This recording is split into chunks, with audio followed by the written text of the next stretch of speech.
अस्सलाम वालेकुम दोस्तों, कैसे हैं आप सब। उम्मीद करता हूँ खैरियत से होंगे। अल्लाह ताला आपको हमेशा हंसता मुस्कुराता रखे, आपकी हर जायज़ दुआ कबूल फरमाए। अल्लाह ताला आपको तमाम दुख तकलीफ़ और परेशानियों से महफूज रखे और कभी भी किसी का मोहताज ना करे। Welcome to my channel Naseer centre voice. तमाम वीडियो अपडेट्स के लिए नसीर सेंटर वॉइस को सब्सक्राइब करके बेल नोटिफिकेशन को ऑन कर दें, और अगर आपको मेरी ये वीडियो पसंद आए तो साथ में मौजूद लाइक के बटन को भी प्रेस कर दें। बहुत शुक्रिया दोस्तों। बढ़ते हैं आज की स्टोरी की तरफ। दोस्तों, वीडियो बहुत इंटरेस्टिंग होने वाली है, तो एंड तक लाजमी देखिएगा। मुझे सफ़र करने का, नई नई जगहों पर जाने का और डिफरेंट कल्चर्स को एक्सप्लोर करने का बहुत शौक़ था।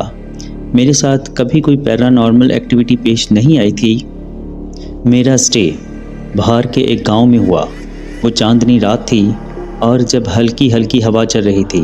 हवा की वजह से माहौल में पत्तों की सरसराहट महसूस हो रही थी। मैंने वहाँ के किसी आदमी से रात गुजारने के लिए जगह का पूछा, ताकि मैं वहाँ आराम से रात गुजार कर सुबह अपनी मंजिल की तरफ निकल सकूं। किसी ने मुझे बताया कि करीब ही एक होटल है। मैंने वहाँ जाकर अपनी गाड़ी पार्क की और होटल की तरफ बढ़ने लगा। मैं जब होटल की तरफ जा रहा था तो मुझे अजीब सी घबराहट हो रही थी, जैसे कोई मेरा पीछा कर रहा है, मगर वहाँ पर कोई भी मौजूद ना था। मैंने इस गांव के बारे में बहुत कुछ सुन रखा था, लेकिन मैं इन बातों पर तब यकीन नहीं रखता था। मुझे लगता था कि ये सब मन घड़त कहानियाँ हैं जो कि लोगों ने दूसरे लोगों को डराने के लिए बनाई हैं। मेरा इंटरनेट भी काम नहीं कर रहा था और मुझे ऐसा लग रहा था कि मैं भटक गया हूँ। अंधेरी रात थी और मैं अकेला इस जगह से गुजर रहा था जहाँ से मुझे उस आदमी ने होटल का रास्ता बताया था। मुझे कुछ अंदाज़ा न था कि मैं कहाँ जा रहा हूँ, और गुम हो जाने के ख्याल से मुझे अजीब परेशानी महसूस हो रही थी। स्ट्रीट लाइट्स भी एक दूसरे से बहुत दूर थीं और मुझे कुछ समझ ना आ रहा था कि मैं इस वक्त क्या करूँ। इन सब की वजह से अब मुझे डर भी लगने लगा था। खैर, अब मैं ऐसी जगह पर था कि अब ना मेरा आगे बढ़ने को दिल कर रहा था और खौफ की वजह से ना मैं पीछे अपनी गाड़ी की तरफ जा सकता था। मैं सीधा चलता गया जैसा कि आदमी ने मुझे बताया था। चलते चलते दूर मैंने एक आदमी को खड़ा देखा, जिसका चेहरा मुझे सही से नज़र नहीं आ रहा था, लेकिन ऐसा लग रहा था जैसे इसने वहाँ कोई मुकामी लिबास पहन रखा हो, यानी कि वो वहाँ का रिहायशी हो। जैसे जैसे मैं उसके करीब बढ़ रहा था, इसका चेहरा अब मुझे साफ नज़र आ रहा था। वो एक बूढ़ा आदमी था जिसका चेहरा बहुत भयानक था।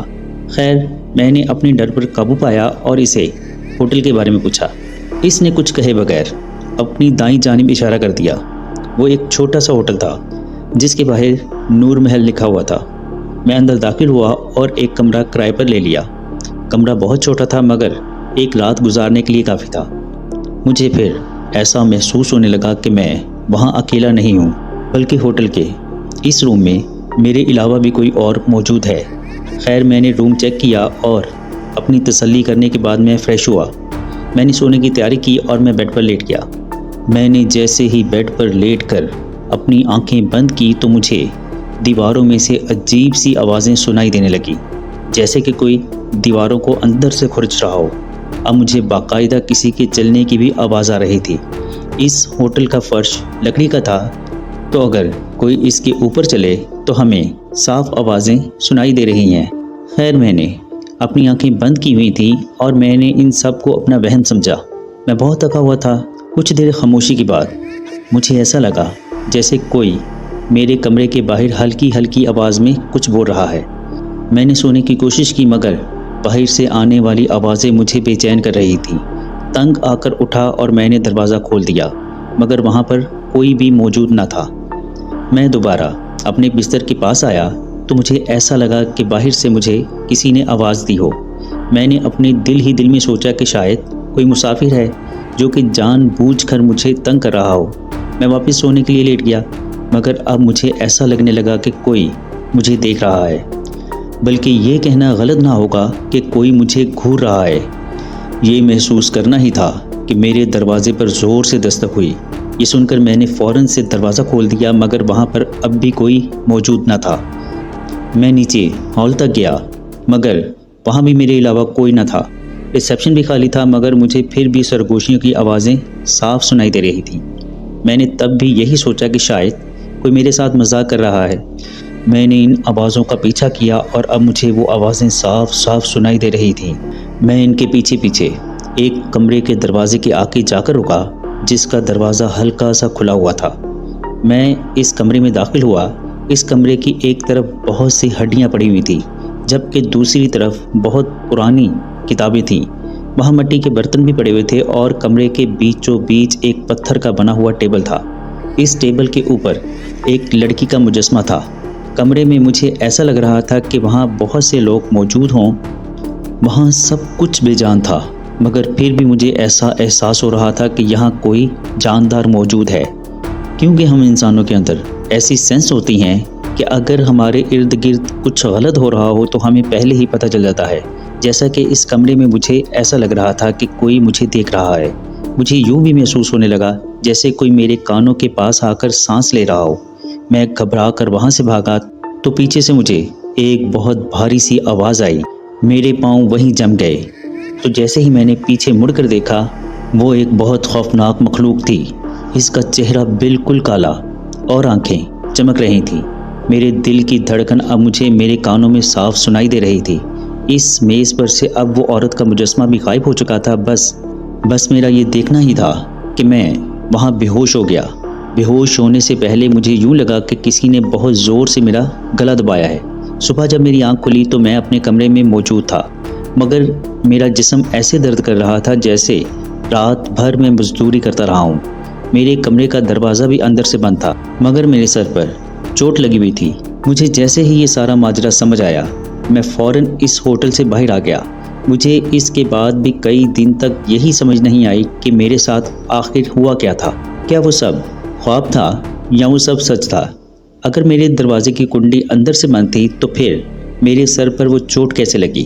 مجھے آج تک یہ بات سمجھ نہ آئی مگر اس دن کے بعد میں ہمیشہ اپنا خیال رکھتا ہوں، یعنی اکثر جب میں سفر کے لیے نکلتا ہوں تو میں پہلے ہی اپنی لوکیشن ڈیسائیڈ کر لیتا ہوں۔ دوستو، یہ تھی میری سچی کہانی۔ امید کرتا ہوں آپ کو پسند آئی ہوگی۔ بڑھتے ہیں ایک اور سٹوری کی طرف۔ گاؤں کی سنسان گلیوں میں چاند آسمان پر چمک رہا تھا۔ خاموشی ایسی تھی کہ ماحول میں کیڑے مکوڑوں کی آوازوں کے علاوہ کوئی آواز نہ تھی۔ جب میں اس تنگ راستے پر چل رہا تھا تو میرے اندر ایک عجیب سا ڈر جنم لے رہا تھا۔ میں نے اس گاؤں کے بارے میں بہت کچھ سن رکھا تھا مگر مجھے یہ سب من گھڑت کہانیوں کے علاوہ اور کچھ نہیں لگتا تھا۔ مگر اب جب میں اس کیفیت سے گزر رہا تھا تو میرے اندر ایک عجیب سا ڈر پیدا ہو چکا تھا۔ یہ بات اس خوفناک رات کی ہے جب میں اپنے ہوٹل کی واپسی کا راستہ بھول گیا تھا۔ گلیوں سے ناواقف تھا اور اندھیرے کی وجہ سے راستہ پہچاننا بھی مشکل ہو رہا تھا، لیکن میں پھر بھی ادھر ادھر بھٹک رہا تھا کہ کسی بھی طرح مجھے اس راستے کا پتہ چل جائے۔ مجھے نہیں پتا تھا کہ میں کہاں ہوں اور یہ سب میرے ساتھ کیا چل رہا ہے۔ مجھے یہ سب بہت زیادہ پریشان کر رہا تھا کہ اچانک سے وہاں مجھے ایک سایہ دکھائی دیا۔ غور کرنے پر مجھے اس کا صرف چہرہ دکھائی دیا۔ اس پر سفید رنگ کی راکھ لگی ہوئی تھی اور چہرے پر صرف آنکھیں ہی واضح تھیں۔ میں نے اس کو نظر انداز کر کے چلنا ہی بہتر سمجھا مگر میرے قدم میرا ساتھ نہیں دے رہے تھے۔ مجھے ایسا لگ رہا تھا کسی نے میرے پاؤں کو پکڑ لیا ہے اور بہت سختی سے پکڑا ہوا ہے۔ اب وہ سایہ میری طرف بڑھ رہا تھا مگر میں اپنی جگہ سے ہل بھی نہیں پا رہا تھا۔